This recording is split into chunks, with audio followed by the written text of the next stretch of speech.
Thank you so much for coming out. We have got a show lined up for you. I won't say good or bad. But we're going to start off with some improv in a bit. And for that, we've enlisted the help of Joe down here, and that's Compère. So,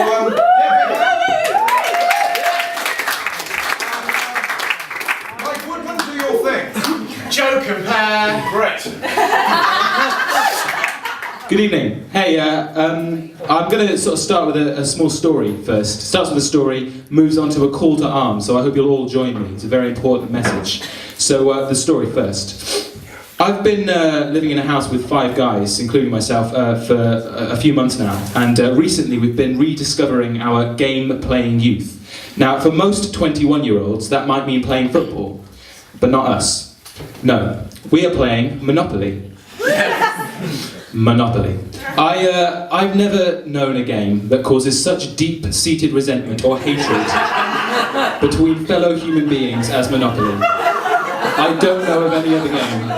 In fact, I would go as far as to say that, as opposed to oil or religion, Monopoly has been the cause of all major conflicts in recent years. But anyway, we've been playing nonetheless. Now, there's a funny thing about Monopoly. With other games, if you get beaten by an opponent, you are pissed off. No one really likes to lose, let's be honest about that. But you sort of have an ounce of respect for them, because they've beaten you with skill, or timing, or good judgment. But not in Monopoly. No. Monopoly is all based around the roll of a dice. Now, this means that, for example, if you have landed on Mayfair, and on Mayfair, some fucker has left a big fat red hotel, and you have to sell your children in order to pay that debt. Well, not only do you feel like crying, but you feel like God himself is kicking you in the teeth, while your friend robs your broken body. Conversely, if you own that red hotel and someone else lands on that square, you suddenly feel completely entitled to all that wealth.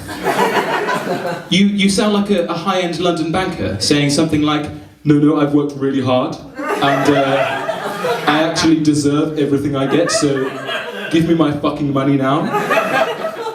Now, the reason we've been playing Monopoly is that, it's not Monopoly the board game. It's Monopoly on the Wii, the Nintendo Wii. Now, yeah, I know. The reason we've been playing is because Callum's girlfriend, my housemate Callum, she's been feeling a little bit left out of all the video game playing that has been going on in our house. So Callum bought Monopoly on the Wii in order to wean his girlfriend onto video games.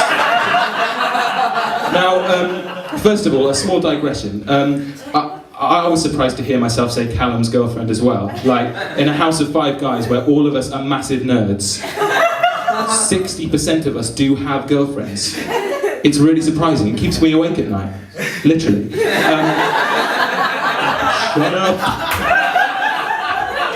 But anyway, yeah, so the reason we've been playing is to try and sort of get Monique, Callum's lovely girlfriend, onto video games. Now, the slight flaw in his plan is that Monopoly is a game where you roll the dice in order to move your count around the board. Monopoly on the Wii is a game in which you press a button to roll a dice to move a count around the board. So really, it's not really a video game. Watching Monique play is like watching a child riding a bike with stabilizers on it. It's like, I'm really proud of you, and technically you are riding a bike, but you're kind of not. However, and this is where my message comes in, and I really hope you'll join me in this, because I firmly believe that the world would be a much better place if girls and boys played video games together. I really, really believe this. Okay? It would benefit single people, and it would benefit people in relationships. Let's take single people first. Freaks of nature that we are. Imagine you're on a date, and you've talked about films, talked about music. You've tried to talk about books, but ended up listening to how good Twilight is and going, yeah, I'd really love to read that one day. But, you know, you're sort of running out of conversation. And what if you could talk about video games? What if you could both talk about video games? How good would that be? And then on the walk home, if you sort of said, do you want to come back and play some games? She might not run away. But, you know, people in relationships, that could help too. You know, video games played by men and women, that could help your relationship as well. Like, For example, you wouldn't have to choose between playing a video game of an evening and seeing your girlfriend. You could do both at the same time. Now, imagine a world in which objects in the bedroom vibrated for non-sexual purposes. How brilliant would that be? I mean, I really, really want a world in which no longer the human race is cloven in twain between those who play video games and those who will bear children.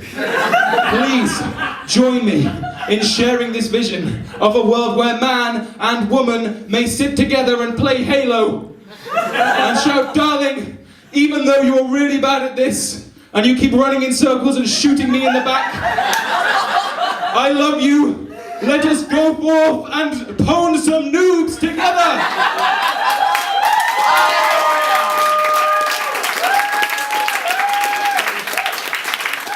I would also love it if both sexes understood that joke. So.